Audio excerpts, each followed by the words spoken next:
From our way of life getting back to normal to a recession that is starting to take hold, people are seeing their motorhome or travel trailer investment as a mistake and hoping they can get out fast before the bottom drops out of the RV market. Come walk with us as we dig into 8 questions about RVing and camping and the economy to learn why people are rushing to put for sale signs on their RVs this year. Let's get started. If you've been to any of the national parks, you may be wondering, how many people visit the national parks each year? Visitation last year was up 5% to 312 million visits. That is basically one visit for every person living in the United States, or 900,000 visits per day. Here in the Grand Canyon, over 4.7 million people visit every year. But do national parks seem busy to you?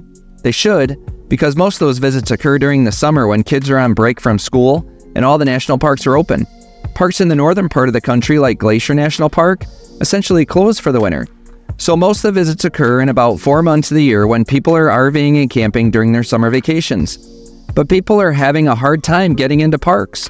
The gridlock at park entrances and popular attractions in the parks are a big reason people are selling their RVs. We'll dig into the economy and changes in the workplace in a minute, but as we have found the national parks to be busy, they generally have an unlimited capacity.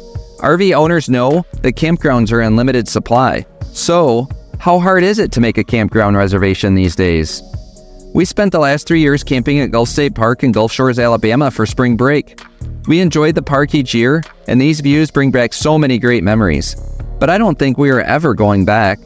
2 years ago, we got home from spring break and decided to make a reservation for the following year. We barely got a reservation as there were only 10 sites available for our spring break week. Yep, we booked a year out, and with over 400 sites in Gulf State Park, only 10 sites were unreserved. This year, we decided to look for a site while we were in Gulf State Park vacationing, and the campground was fully booked. Most schools are not going to share with you the following year's school calendar for a few more months, and families only have so many weeks available to use their RV and vacation. But if they can't find a site for spring break and there is no other place to camp, they might as well just sell it. But even if there were a site for spring break, we've noticed a trend in the news that can't be overlooked. Are people being asked to come back to the office to work? Now that things are getting back to normal, many RVers are being asked to come back to the office. The remote job they had before allowed them to RV more often and travel the country. They loved working in the campground like here at Goulding's and Monument Valley. People were motivated to crank out work and be super efficient so they could enjoy their destination like driving through the mesas synonymous with the Old West. But more and more working families that chose to RV are finding that the jobs they once had are no longer available and they have to return to the office. With headlines like 90% of companies say they'll return to the office and 9 out of 10 companies will require employees to return, employees are hearing the message loud and clear. But companies heavy in tech that should be embracing remote work like Amazon, Google, Disney, JP Morgan, IBM, Meta, and even Zoom are making it clear that it's time to sell the RV and get back to reality. But if not for work, people are starting to ask this question when planning vacations. What is the most popular vacation destination this year? People with RVs are starting to question what other vacations are available. Let's dig into this question while we walk through Wauweep RV Park on Lake Powell. After a few years of owning an RV and summers of road trips, eyes are starting to wander. Some of the most popular travel destinations are London, Cancun, Paris, and Rome. Nobody in the United States can pack up their RV and take a camping trip to Europe or coastal Mexico. But as people are having problems with campgrounds being full and national parks overpopulated, travelers are starting to look forward to vacationing in the big cities again and find it easier to fly into cities, even in America like New York, Las Vegas, and Miami. Then load up the RV and drive the big rigs.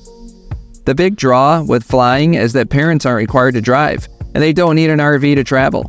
If you don't need an RV to travel, then where do you park your RV when you're not using it? Even when people were vacationing, they had a problem storing their RV when it wasn't in use. Instead of camping here at the United States Space and Rocket Center in Huntsville, Alabama, the RVs sit in an expensive storage facility. There is always the hassle of picking it up and dropping it off. If you are like us, you need to charge the batteries and run the engines monthly when it isn't in use.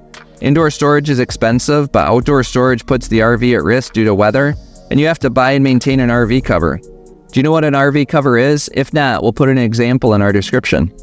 Break-ins, while the RV is unattended, is also a concern. People who live in apartments or houses with homeowners associations have some of the biggest problems with their RV because they can't park it at their house. All of these hassles start to weigh on people and they're ready to sell too. We're only about halfway through, but if you enjoy hiking the national parks and traveling in your RV, subscribe today so that when you search for national park or RVing videos, we show up at the top of your search results. Alright, back to the list, and if you're not using the RV, you start to think, how much does it cost for me to have this RV each year? The cost of an RV is significant. It needs to be used a lot in order to make it worth your while. Let's dig into this question while we hike through Hocking Hills State Park. In recent years, many people have taken out loans to purchase their RV. A simple Google search will show you that banks love to loan out money for RVs. So every month you see that payment go out, making principal and interest payments on an RV that is sitting in storage because of the reasons above. A $50,000 loan could mean $500 per month payment. A $100,000 loan could be a whopping $1,000 per month. But that is just the first cost. We know that insurance is a big cost for us. Our Class A motorhome is about $2,000 per year. Plus we need to maintenance the generator and engine each year. Because it is a diesel, we take it in and it costs about $800 every year for general maintenance. But the biggest cost may be the loss in value as the RV ages. We've read many articles that RVs lose 20% of their value the day they leave the lot. But with the number of people selling their RVs right now, the market is about to plummet.